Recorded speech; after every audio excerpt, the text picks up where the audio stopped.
Hello കൂട്ടുകാരെ, നമുക്കിന്ന് തകരയില കറി വെക്കാം. മറ്റേതൊരു പച്ചക്കറിയേക്കാളും ഇരുമ്പ് സത്തും വിറ്റാമിൻ എയും അടങ്ങിയതാണ് തകരയില. നമുക്കിന്ന് തകരയില കറി വെക്കാം. കാട്ടിക്കാണുന്ന ഈ തകരയില, പൊന്നിൻ തകര, ഇത് കറി വെക്കാം. കുപ്പിയിലെ മാണിക്യം എന്ന് പറയുന്നു ഇതിന്. താനേ മുളച്ചു വരുന്ന തകര. വയറിൻ്റെ ആരോഗ്യത്തിന് ഇത് നല്ലതാണ്. മുറിവെല്ലാം ഉണക്കാൻ തകരയ്ക്ക് കഴിയുന്നു എന്നാണ് പറയുന്നത്.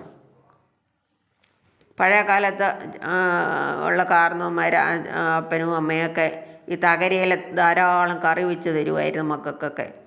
അത് ഇരുമ്പ് സത്തെന്ന് നമ്മൾ പറയല, അതുപോലെ ഇത് തകരയിൽ സ്വർണ്ണം അടങ്ങിയിട്ടുണ്ടെന്നും പറഞ്ഞുകൊണ്ട് എന്നും കറി വെച്ച് തരും. നല്ല ടേസ്റ്റായിരുന്നു.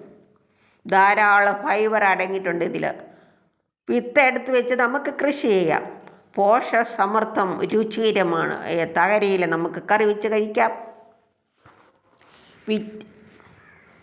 നല്ല വിറ്റാമിൻ അടങ്ങിയതല്ല, നല്ല ഔഷധ ഗുണമുള്ളതാണ്. കറി വയ്ക്കാൻ നമുക്ക് ഇല്ലെങ്കിൽ ഇത് നമുക്ക് പറിച്ച് കറി വെക്കാം. നല്ല ഔഷധ ഗുണമുള്ള തകരയില കറി വെക്കാം. കാട്ടിൽ കാണുന്ന ഈ തകരയിലയ്ക്ക് നല്ല ഔഷധമാണ്.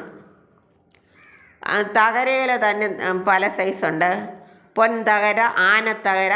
കാട്ടിൽ കാണുന്ന ആനത്തകര വലിയ വലിയ കാട്ടിലൊക്കെ. ഇത് പൊൻതകര, ഇത് കറി വെക്കാം. അങ്ങനെ 2 തരം തകരയുണ്ട്.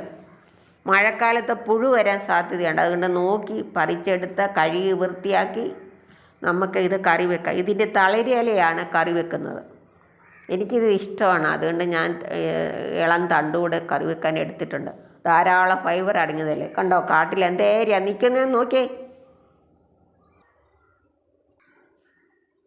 ഇഷ്ടംപോലെ തകരയില ഉണ്ട്.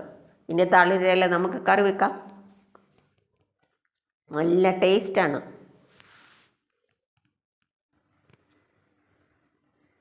ഞങ്ങൾ ചെറുപ്പത്തിൽ സ്കൂളിൽ പോകുമ്പോഴേ ഇതിന് പയറുണ്ട്, വള്ളി പോലെ. അത് എടുത്ത് ഞങ്ങൾ കളിക്കുമായിരുന്നു. പോകുന്ന വഴിക്കെല്ലാം ഇതുണ്ട്, റോഡ് സൈഡിലെല്ലാം ഉണ്ട്.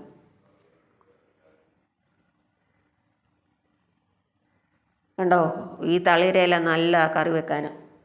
പല വിധത്തിൽ കറി വെക്കാം. പരിപ്പിട്ട് കറി വെക്കാം, തക്കാളി ഇട്ട് കറി വെക്കാം, ചക്കക്കുരു ഇട്ട് കറി വെക്കുന്നത് നല്ലതാണ്. ഞാനിവിടെ ചക്കക്കുരു ഇട്ട് കറി വെച്ച് കാണിക്കുന്നുണ്ട്. സാധാരണ ഇല കറി വെക്കുന്ന പോലെ തന്നെ വെക്കുക. എന്നിട്ട് ചക്കുരു നമ്മൾ വേവിച്ച് അതിൻ്റെ അകത്തോട്ടിട്ട് ഇളക്കുക. അങ്ങനെ ചക്കുരു തകരയിലയുടെ കറി വെച്ചാൽ നല്ല ടേസ്റ്റാണ്. നിങ്ങൾ ഉണ്ടാക്കി കഴിച്ചു നോക്കും മക്കളെ. കൂട്ടുകാരെ, ഇത് നല്ല ടേസ്റ്റാണ്. കഴിച്ച് നോക്കിയാൽ അറിയാം. മുട്ടയിട്ട് കറി വെക്കാം. ഒരു മുട്ട അടിച്ചൊഴിച്ച് കറി വെക്കാം. തക്കാളി ഇട്ട് വഴറ്റിയെടുക്കാം. സാധാരണ ഇല കറി വെക്കുന്ന പോലെ അതുപോലെ അരപ്പൊക്കെ ചേർത്ത് നമുക്ക് കറി വെക്കാം. ഇത് ചെറുതായിട്ട് അരിഞ്ഞ് കഴിഞ്ഞിട്ട് എണ്ണയിലൊന്ന് ഇളക്കി തത്തിപ്പൊത്തി വെച്ചാൽ നല്ലതായിരിക്കും. ടേസ്റ്റ് കൂടും. അപ്പോൾ കണ്ടോ, ഞാൻ ഇളം തണ്ടൊക്കെ എടുത്തിട്ടുണ്ട്. നമുക്ക് കടുകെല്ലാം പൊട്ടിച്ച് വഴറ്റിയെടുക്കാം. ചക്കക്കുരി ഇട്ടാണ് ഞാനിവിടെ കറി വെക്കുന്നത്. നല്ല ടേസ്റ്റാണ്. സാധാരണ ഇലക്കറി വെക്കുന്ന പോലെ ഇലക്കറി വെച്ചിട്ട് ചക്കക്കുരു കൂടി ഇട്ടാൽ മതി. അപ്പോൾ ഇരുമ്പ് ചട്ടി വെക്കണമെന്നാണ് ഡോക്ടർ പറഞ്ഞത്. അതുകൊണ്ട് ഇരുമ്പ് ചട്ടിയിൽ വെക്കുകയാണ്. സ്കിൻ അലർജി, ഫുഡ് അലർജി എല്ലാം പോകും.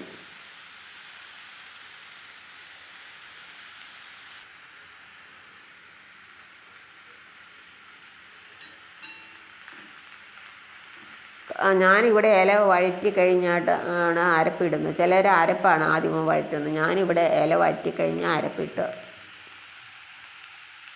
കറി വെക്കുകയാണ്.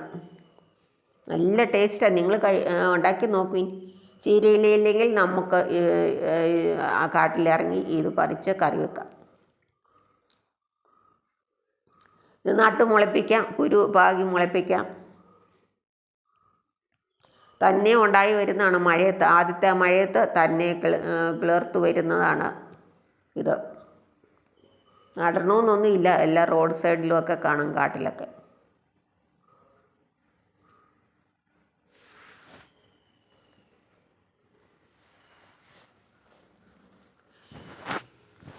കുപ്പിയിലെ മാണിക്യം, തകരിയിലെ നല്ല ഔഷധ ഗുണമുണ്ട്. ചക്കുരിയിട്ടൊക്കെ കറി വയ്ക്കാം, പരിപ്പിട്ട് തോരൻ വയ്ക്കാം.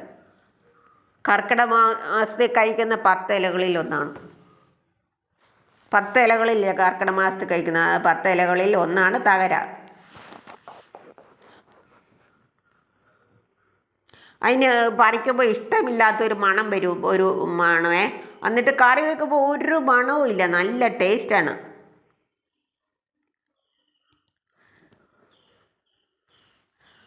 മറ്റേതൊരു പച്ചക്കറിയേക്കാളും നല്ല ഇരുമ്പ് സത്ത് അടങ്ങിയതാണ്. കണ്ടോ? ഇത് കാണുമ്പം തന്നെ പുഴു ഇല്ലാത്ത നോക്കിയെടുക്കണം. മഴക്കാലമായ പുഴു ഒത്തിരി വരുവേ. ആ പുഴു ഇല്ലാത്ത നോക്കിയെടുക്കത്ത് നമുക്ക് കറി വയ്ക്കാം.